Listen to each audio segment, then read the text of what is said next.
بسم اللہ الرحمن الرحیم۔ قرآن کریم میں اسلامی طرز تفکر کے بنیادی خد و خال، سید علی خامنائی۔ 8واں حصہ، خوشخبریاں۔ بسم اللہ الرحمن الرحیم۔ الذین آمنوا وتطمئن قلوبهم بذکر اللہ الا بذکر اللہ تطمئن القلوب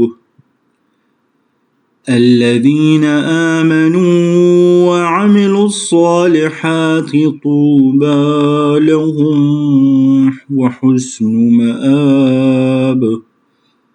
صدق اللہ العلی العظیم۔ سورہ رعد، آیات 28 تا 29۔ بسم اللہ الرحمن الرحیم۔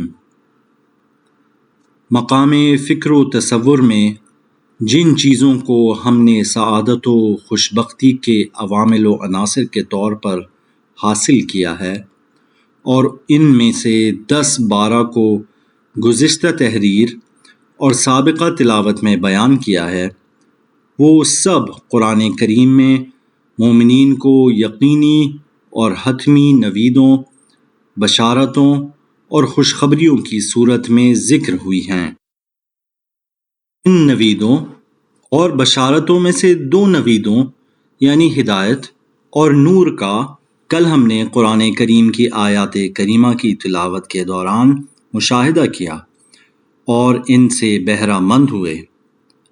مزید 2 کو آج پیش کرتے ہیں اور ان کی آیات کو اختصار کے ساتھ پڑھتے ہیں اور باقی ماندہ کو آپ دوستوں پر چھوڑتے ہیں۔ اطمینان یعنی دل کے سکون کی حالت، قلب و روح کے آرام کی حالت۔ آرام یعنی کیا؟ یہاں پر آرام و سکون کس معنی میں ہمارے مد نظر ہے؟ کیا اس معنی میں کہ ہماری روح کسی بھی قسم کی حرکت اور سعی و کوشش نہ کرے؟ کیا آرام اس معنی میں ہے کہ ہمارا دل نیم خوابی یا نیم بے ہوشی کی حالت میں ہو؟ یا نہیں، بلکہ آرام و سکون اضطراب و بے چینی کے مقابلے میں ہے، سکون و اطمینان بے سکونی و پریشانی کے مقابلے میں ہے۔ آپ 2 افراد کو مد نظر رکھیں۔ طے یہ ہے کہ دونوں کمرہ امتحان میں حاضر ہوں۔ ان میں سے ایک نے اچھی طرح درس پڑھا ہے، کئی بار اسے دہرایا ہے، دوستوں کے ساتھ مباحثہ کیا ہے، اور اب جس کتاب کا امتحان دینا ہے اس کے تمام مسائل و مطالب اس کے ذہن میں حاضر و موجود اور واضح و روشن ہیں، جبکہ دوسرے نے یہ کتاب سرے سے پڑھی ہی نہیں ہے یا اسے اپنے حافظے پر اعتماد نہیں ہے۔ طے یہ ہے کہ دونوں کمرہ امتحان میں حاضر ہوں، تو کیا یہ دونوں ذہنی اور نفسیاتی اعتبار سے برابر ہوں گے؟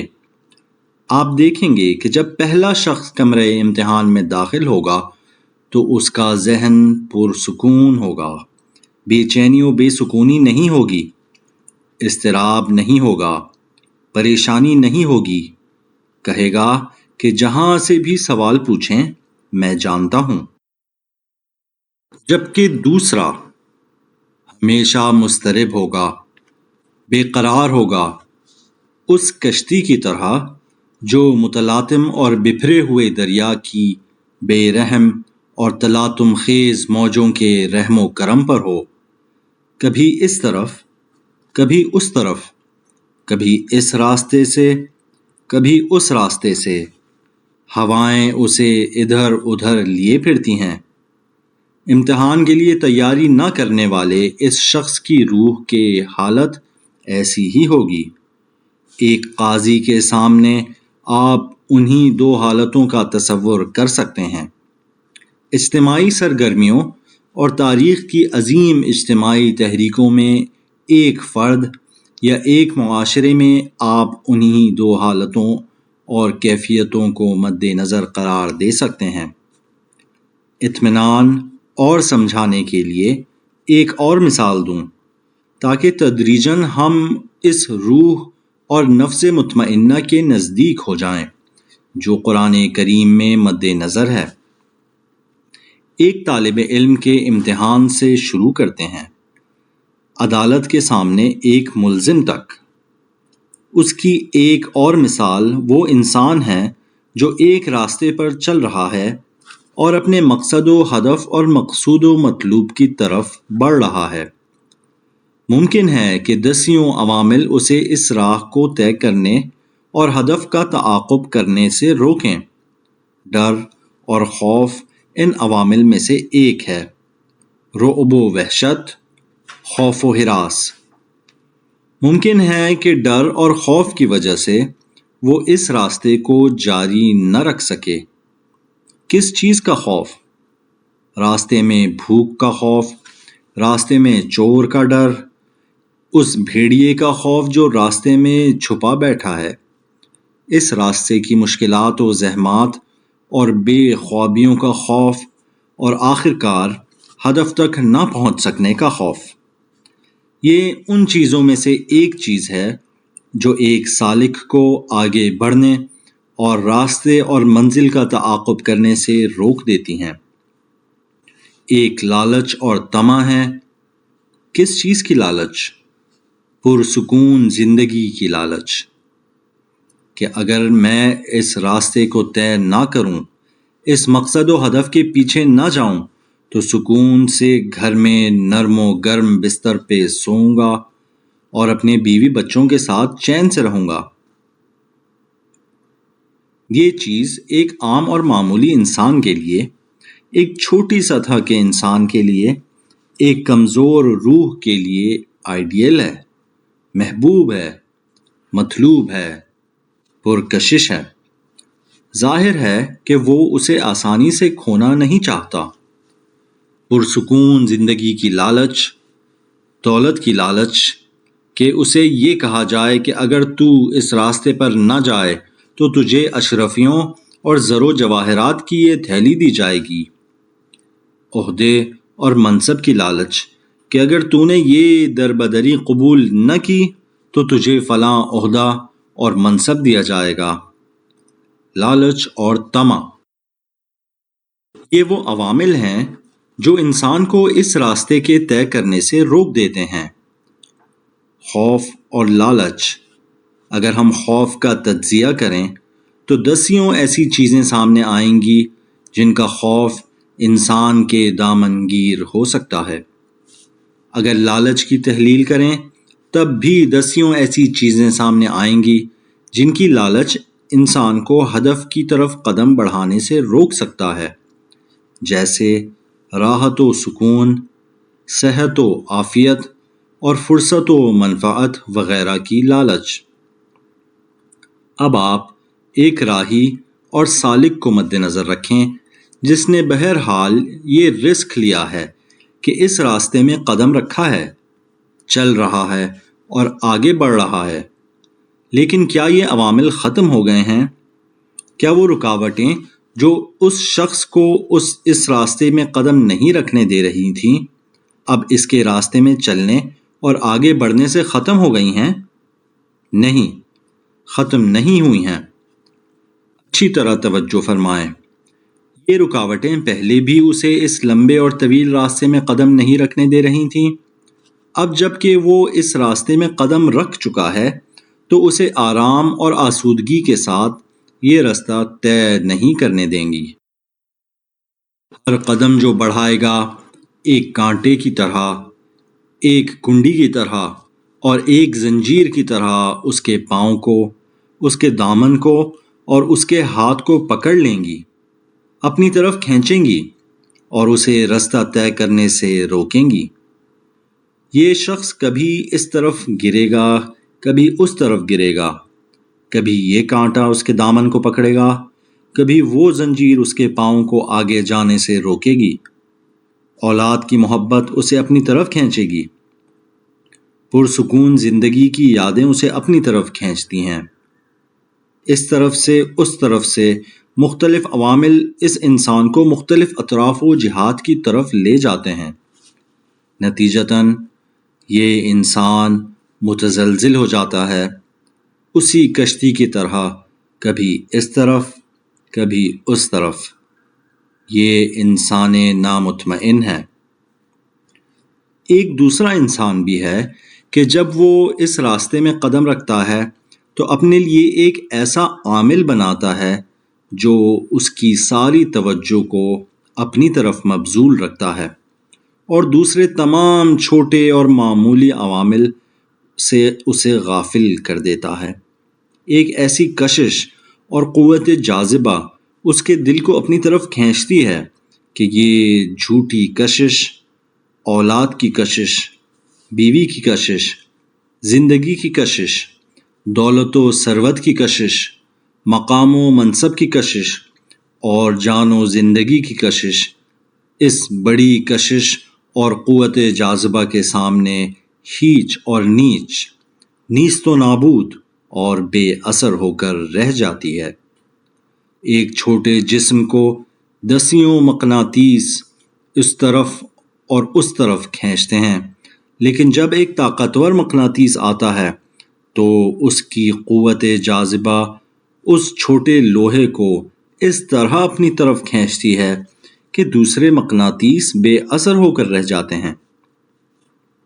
یہ انسان جب اس طاقتور اور مضبوط جذبے اور ارادے کے ساتھ اس راستے میں قدم رکھتا ہے اور اس راستے کو طے کرنا شروع کرتا ہے تو پھر بیوی بچوں کی محبت اور دوسری خوشیوں، لذتوں، خوبصورتیوں اور عیش و نوش کی کشش اس پہ اثر نہیں کرتی۔ یہ انسان کون ہے؟ مطمئن انسان۔ یا ایتها النفس المطمئنہ ارجعی الی ربک راضیۃ مرضیہ۔ وہ شخص الہی راستے کو آخر تک طے کر سکتا ہے اور منزل مقصود تک پہنچ سکتا ہے جو مطمئن ہو، سکون و اطمینان کی حالت میں ہو۔ اطمینان اس معنی میں ہے یعنی ایک جاذبہ اور کشش اسے کھینچے، ایمان کی کشش، عشق خدا کی کشش اور ہدف اور مقصد سے محبت کی کشش اس طرح اسے مجذوب کرے اور اپنی طرف کھینچے کہ دوسری تمام کششیں اور رنگینیاں اسے ہیچ محسوس ہوں۔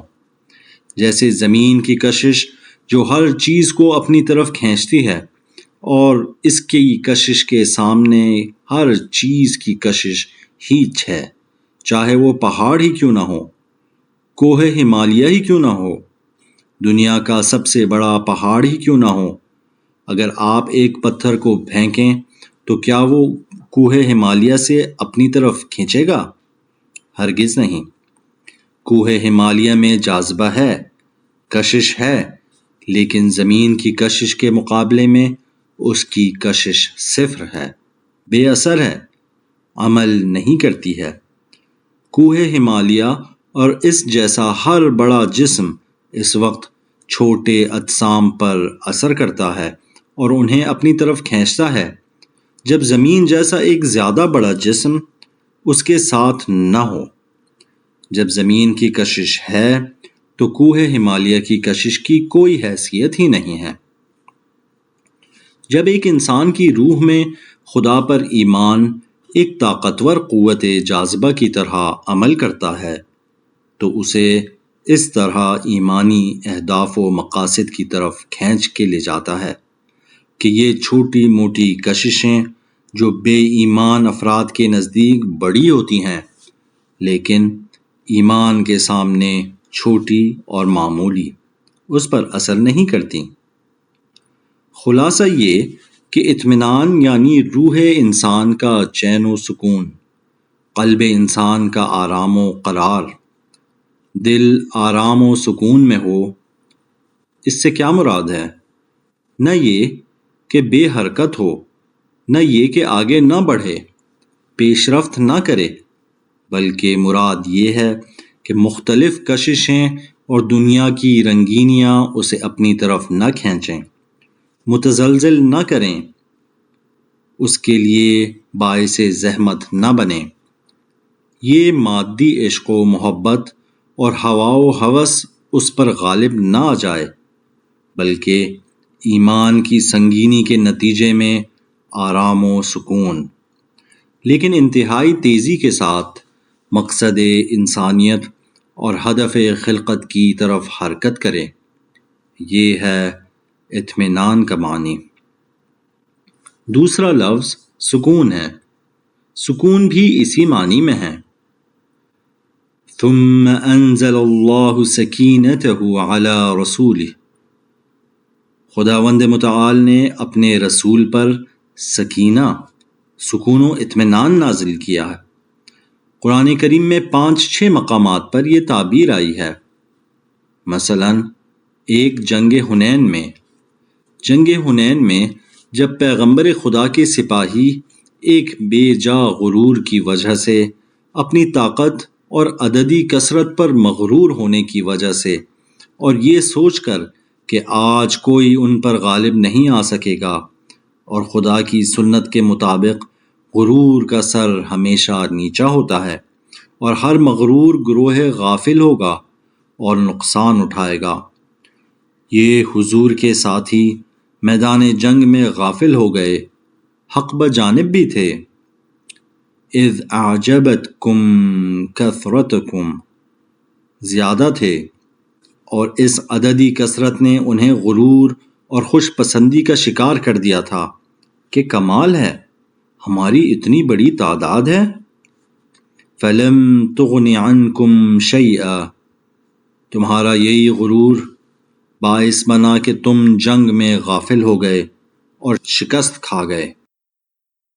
دشمن سے شکست کھانے کے بعد البتہ نہ حتمی اور آخری شکست، ایک معمولی اور چھوٹی سطح کی شکست کھائی اور پھر سنبھل گئے۔ چند اچھے سپاہیوں نے، چند لائق اور مومن کمانڈروں نے، امیر المؤمنین علیہ السلام اور چند دوسرے افراد نے بہت زیادہ کوشش کے بعد شکست خوردہ سپاہیوں کو واپس میدان میں پلٹا دیا۔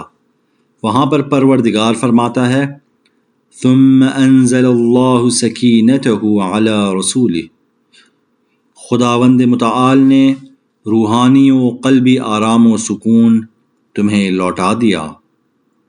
آرام و سکون ایک مرتبہ اور اس وقت جب مسلمانوں نے اس درخت کے نیچے پیغمبر اکرم سے اپنی بیعت کی تجدید کی، ایک اور بار اس وقت جب پیغمبر خدا نے مکے سے مدینے کی طرف ہجرت کی، اسلامی معاشرے کی تشکیل کے مقصد سے، کافروں اور دشمنوں کے لیے خطرناک ارادوں اور منصوبوں کے ساتھ، سینکڑوں مضبوط ارادوں اور عزائم کے ساتھ، سینکڑوں افکار کے ساتھ رسول خدا مدینے جانے کے لیے مکے سے نکلے۔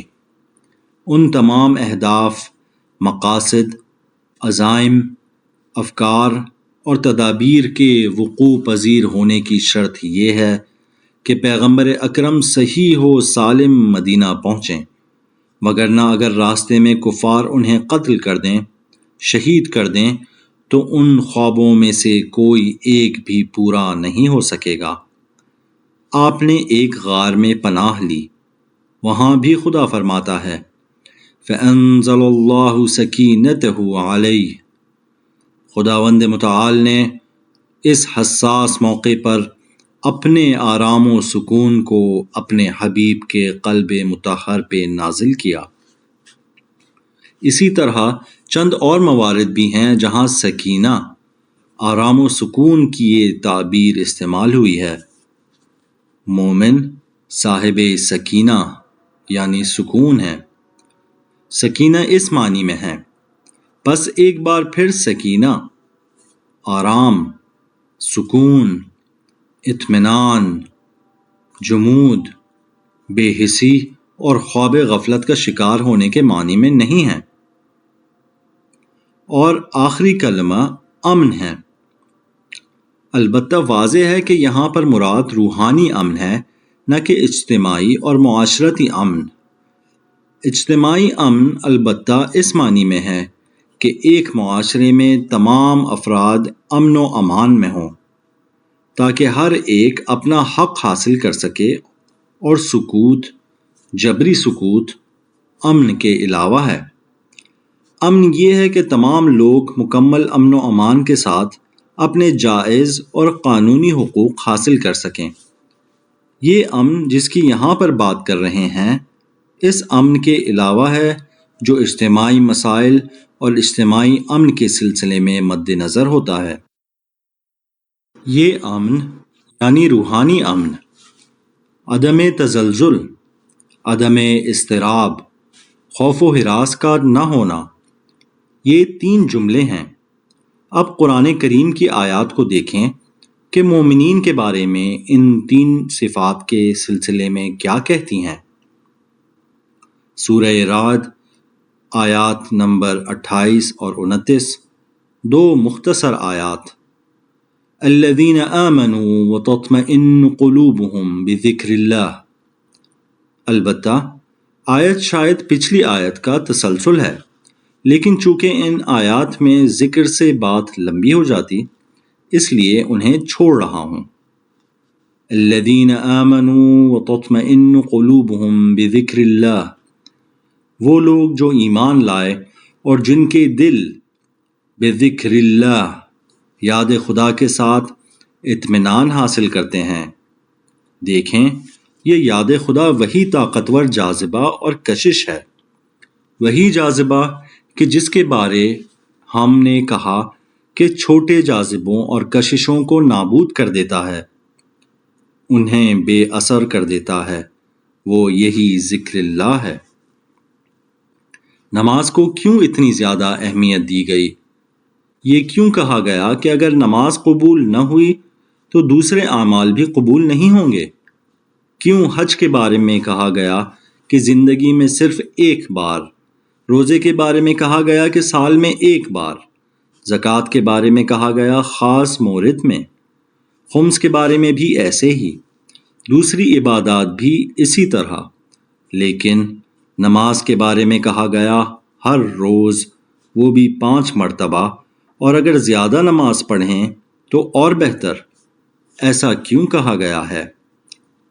اس لیے کہ نماز ذکر خدا کا کیپسول ہے۔ نماز ابتدا سے لے کر آخر تک ذکر اللہ ہے۔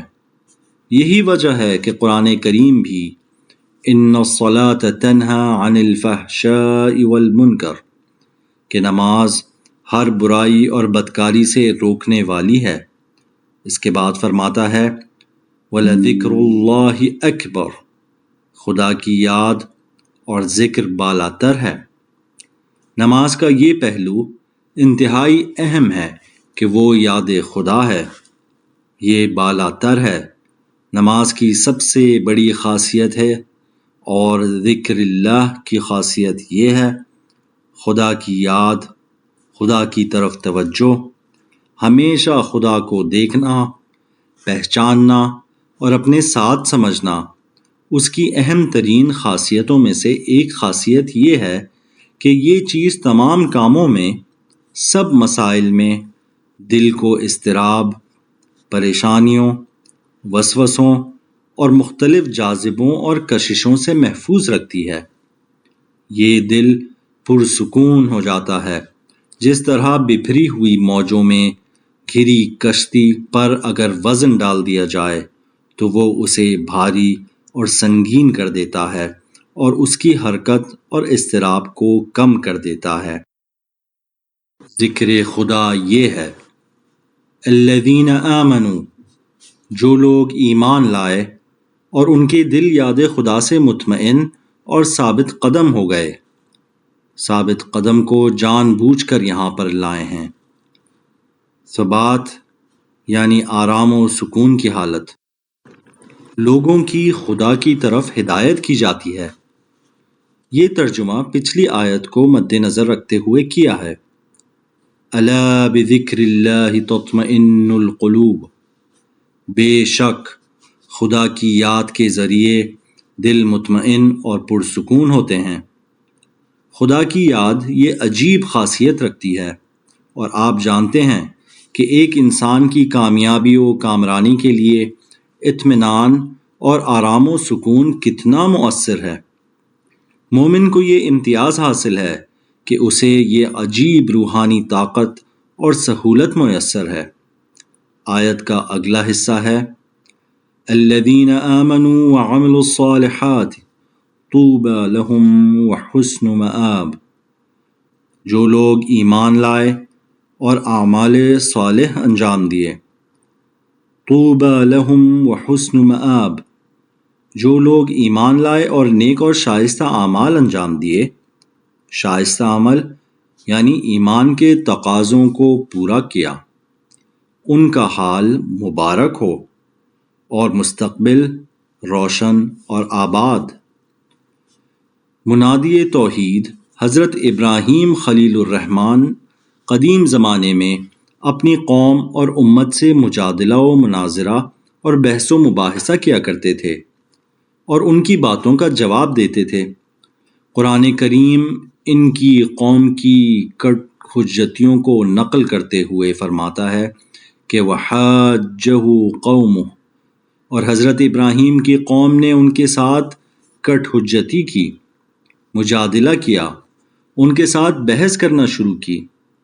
قرآن نہیں کہتا کہ انہوں نے کیا کہا، کس طرح حضرت ابراہیم کے ساتھ بحث کی، ان کا مدعا کیا تھا، لیکن حضرت ابراہیم نے جو جواب انہیں دیا اور جسے قرآن نقل فرما رہا ہے، اس سے اندازہ لگایا جا سکتا ہے کہ ان کا مدعا کیا تھا۔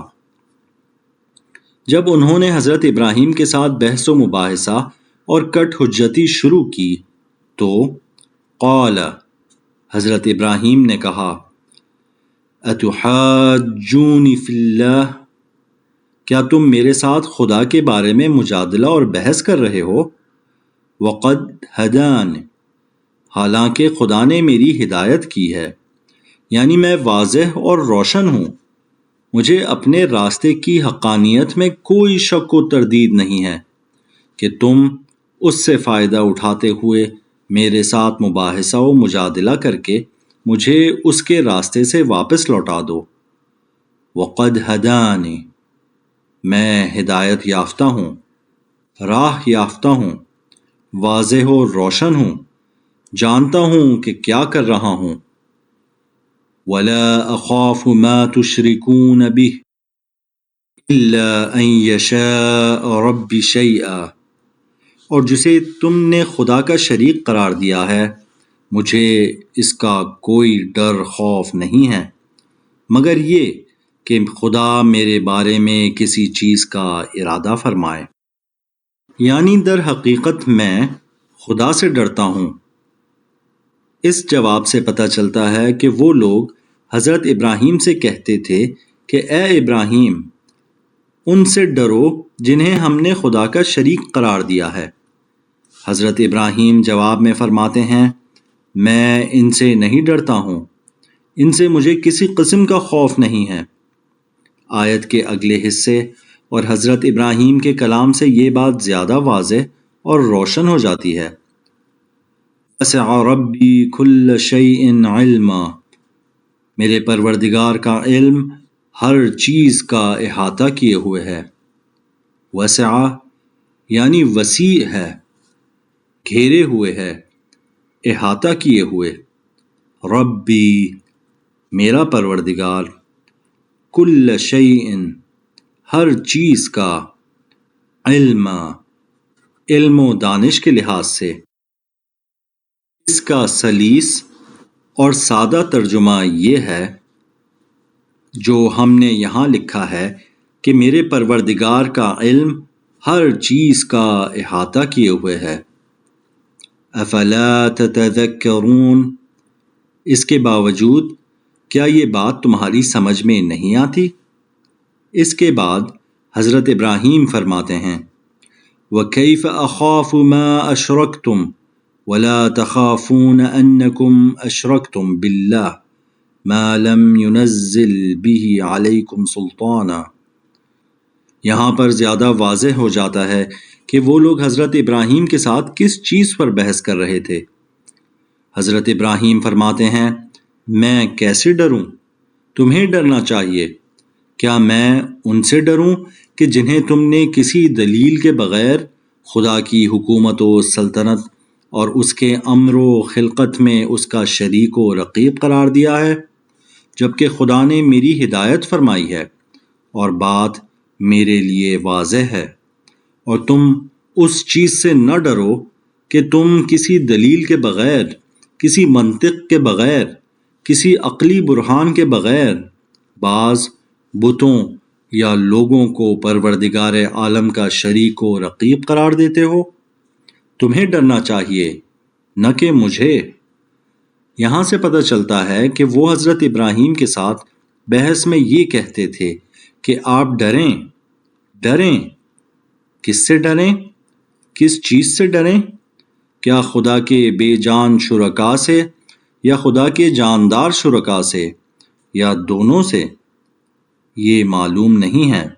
کن شرکا سے ڈرنے کا کہتے تھے، یہ واضح نہیں ہے۔ اس کے بعد ہے فَأَيُّ الْفَرِيقَيْنِ أَحَقُّ بِالْأَمْنِ إِن كُنتُمْ تَعْلَمُونَ، ہم یا تم؟ میں اس چیز کا زیادہ سزاوار ہوں کہ روحانی طور پر امن و سکون میں ہوں، ذہنی طور پر آسودہ خاطر ہوں، کوئی فکر اور پریشانی میرے دامنگیر نہ ہو، یا تم؟ میں کہ جس کا دل خدا سے وابستہ ہے۔ حضرت ابراہیم فرما رہے ہیں، میں جو خدا کی طرف سے ہدایت یافتہ ہوں، مجھے کوئی پریشانی نہیں ہونی چاہیے، یا تجھ بیچارے کو جس کے پاس اپنے راستے اور کام کی کوئی دلیل اور حجت نہیں ہے۔ میرے لیے تو بات واضح ہے۔ فَأَيُّ الْفَرِيقَيْنِ أَحَقُّ بِالْأَمْنِ إِن كُنتُمْ تَعْلَمُونَ، ہم میں سے کون امن و سکون کا سزاوار اور حقدار ہے، میں ابراہیم یا تو بت پرست؟ حضرت ابراہیم فرماتے تھے، میں کہ جس نے خدا کو پہچان لیا ہے اور آگاہی و بصیرت اور معرفت کے ساتھ اس کی طرف گیا ہوں، یا تم لوگ کہ جن کے پاس اپنی غلط سوچ اور باطل فکر پر کوئی دلیل نہیں ہے، اگرچہ تم جانتے ہو۔ ان کنتم تعلمون، یعنی معلوم ہے کہ نتیجہ کیا ہے، معلوم ہے کہ جواب کیا ہے، معلوم ہے کہ کون بے چینی و بے سکونی اور خوف و پریشانی کا شکار ہے، اور کون ان بدبختیوں سے امان میں ہے، آسودہ خاطر ہے اور مطمئن ہے۔ اور آخر میں خدا فرماتا ہے کہ الذین آمنوا ولم يلبسوا ایمانہم بظلم اولئک لہم الامن وہم مہتدون، جو لوگ ایمان لائے اور انہوں نے اپنے ایمان کو ظلم و ستم سے آلودہ نہ کیا، تو انہی کے لیے امن و سکون ہے اور وہی ہدایت یافتہ ہیں۔ یہ امن کے بارے میں۔ اور چوتھی نوید ہے مفید اور ثمر آور ہونا، وہ چیزیں جو اگر منزل و ہدف اور توحید کے راہی کے پاس ہوں تو بہتر طور پر حرکت کر سکتا ہے، اور اس کی منزل تک پہنچنے کا امکان بڑھ جاتا ہے، اور اگر نہ ہو تو منزل کی طرف آہستگی سے چلتا ہے اور مقصد تک نہ پہنچ سکنے کا امکان بھی بڑھ جاتا ہے۔ ان میں سے ایک چیز یہ ہے کہ اپنے کام کو مفید اور ثمر آور سمجھے یا نہ سمجھے۔ اگر مفید سمجھا اس راستے کو، اپنی حرکت کو، اپنے کام کو، اپنی محنت کو، اور یہ محسوس کیا کہ اس کی کوشش رائگان نہیں جائے گی، اس کا عمل ضائع نہیں ہوگا، اس کی حرکت اور قدم پر ایک اثر مرتب ہوگا، تو اس کی حرکت ایک موج اور لہر پیدا کرے گی، تو وہ بڑھے گا، بہتر انداز میں کام کرے گا، کم تھکے گا، زیادہ آرام سے حرکت کرے گا، اور اگر یقین نہیں ہوگا تو پھر اس کا خدا ہی حافظ ہے۔ مومن اس طرح ہے، مومن اپنے کام کو مفید سمجھتا ہے اور یہ چیز اسے قرآن نے سکھائی ہے۔ قرآن میں اس کے بہت سے موارد ہیں۔ ان اللہ لا یضیع اجر المحسنین اجر من احسن عملا۔ قرآن کی ابتدا سے انتہا تک اس مطلب کی بہت سی آیات ہیں۔ میں قرآن کے شروع میں سورہ بقرہ سے ایک آیت لایا ہوں۔ آیت قبلے کے بارے میں ہے۔ پہلے مختصر طور پر قبلے کی تاریخ عرض کر دوں۔ جب مسلمان مکے میں تھے تو خانہ کعبہ کی طرف رخ کر کے نماز پڑھتے تھے۔ ہجرت سے پہلے نماز کے لیے، عبادت کے لیے خانہ کعبہ کی طرف رخ کرتے تھے۔ جب مدینہ آئے تو شروع میں بیت المقدس کی طرف منہ کر کے نماز پڑھتے تھے، البتہ خدا کے حکم سے، وہی کام جو یہودی بھی کرتے تھے۔ اسی زمانے میں مدینے کے یہودی بھی بیت المقدس کی طرف رخ کر کے عبادت کرتے تھے، مسلمان بھی اسی طرح۔ کچھ عرصے بعد آیت نازل ہوئی، فَوَلِّ وَجْهَكَ شَطْرَ الْمَسْجِدِ الْحَرَامِ، خانہ خدا کی طرف پھر جا، کعبے کی طرف، مسجد الحرام کی طرف۔ اور اس کے بعد مسلمانوں نے کعبے کی طرف نماز پڑھنا شروع کر دی۔ قبلے کی داستان سورہ بقرہ کے اوائل میں تفصیلی طور پر آئی ہے۔ ان آیات میں سے ایک آیت یہ ہے کہ خداوند متعال پیغمبر اکرم اور مومنین سے فرماتا ہے کہ مکے سے مدینہ آنے کے بعد شروع میں بیت المقدس کو تمہارا قبلہ قرار دینے کی وجہ یہ تھی کہ ہم نے چاہا کہ تمہارا ایک امتحان لیا جائے۔ تم مسلمان ہونے سے پہلے جب مکے میں تھے تو اس وقت بھی خانہ خدا کی حرمت کے قائل تھے، اس کی قداست کے قائل تھے۔ مسلمان ہونے کے بعد بھی مکے میں تمہاری نماز خانہ کعبہ کی طرف تھی۔ اب جب کہ تم لوگ مدینے میں آئے ہو تو ہم نے چاہا کہ ایک جدی پشتی سنت اور روش کو یکایک تم سے چھین لیں۔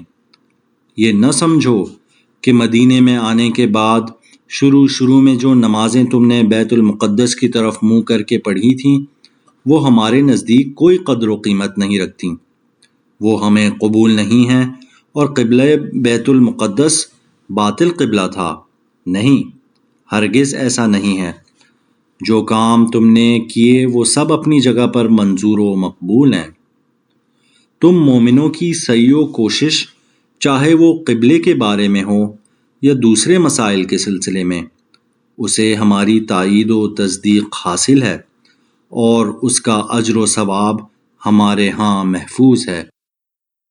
درمیان میں جو فاصلہ پیدا ہوا تو یہ اس لیے تھا کہ ہم تمہارا امتحان لیں۔ آیت اس پس منظر میں ہے۔ اب دیکھیں کہ ہم آیت کے کون سے حصے سے استفادہ کرنا چاہتے ہیں۔ وَمَا جَعَلْنَا الْقِبْلَةَ الَّتِي كُنْتَ عَلَيْهَا، اے پیغمبر، ہم نے قرار نہیں دیا اس قبلے کو کہ جس پر تم تھے، جس کی طرف رخ کر کے تم نماز پڑھتے تھے، یعنی بیت المقدس۔ پس آیت کب نازل ہوئی تھی؟ اس وقت جب بیت المقدس سے کعبے کی طرف پھرے تھے، کعبے کی طرف نماز پڑھتے تھے۔ خدا فرما رہا ہے کہ وہ قبلہ کہ تم پہلے جس کی طرف رخ کرتے تھے، یعنی بیت المقدس، اسے ہم نے کس لیے قبلہ قرار دیا تھا؟ وَمَا جَعَلْنَا الْقِبْلَةَ الَّتِي كُنْتَ عَلَيْهَا، ہم نے اسے قبلہ قرار نہیں دیا تھا کہ جس پر تم پہلے تھے، إِلَّا لِنَعْلَمَ، مگر اس لیے کہ معلوم ہو جائے، مَن يَتَّبِعُ الرَّسُولَ مِمَّن يَنقَلِبُ عَلَىٰ عَقِبَيْهِ، وہ لوگ جو پیغمبر کی پیروی کرتے ہیں ان لوگوں سے جدا، علیحدہ اور معین و معلوم ہو جائیں جو اپنے گزشتگان کی طرف میلان و رجحان رکھتے ہیں اور ماضی کی طرف پلٹ جاتے ہیں۔ پس یہ تمہارا ایک امتحان لیا ہے۔ ہم نے آیت کا ترجمہ اس طرح کیا ہے، تمہارا پہلا قبلہ بیت المقدس یا بیت المقدس ہم نے معین نہیں کیا تھا مگر اس لیے کہ پیغمبر کے حقیقی پیروکار زمانہ جاہلیت کے سنتوں اور رسموں کے پیچھے چلنے والوں سے علیحدہ، ممتاز اور معلوم و معین ہو جائیں۔ وَإِن كَانَتْ لَكَبِيرَةً إِلَّا عَلَى الَّذِينَ هَدَى اللَّهُ، اگرچہ یہ تحویل قبلہ کا مسئلہ بہت بڑا، مہم، سخت اور گراں لگ رہا تھا، مگر جن لوگوں کی خدا نے ہدایت کی ہے، جن کے دلوں کی ہدایت ہو چکی ہے، ان کے لیے یہ مسئلہ معمولی تھا، اسے برداشت کر سکتے تھے، لیکن جن کی ہدایت نہیں ہوئی وہ نہیں۔ آیت کا اگلا حصہ وَمَا كَانَ اللَّهُ لِيُضِيعَ إِيمَانَكُمْ، اس حصے کو ہم اپنے مطلوب و مقصود پر بطور دلیل و سند لانا چاہتے ہیں، اور خدا ہرگز تمہارے ایمان کو ضائع نہیں کرتا۔ ایسا نہ تھا کہ تمہارا ایمان، تمہارا عمل اور تمہارا کام ضائع، باطل اور بے اثر و بے نتیجہ رہ جائے۔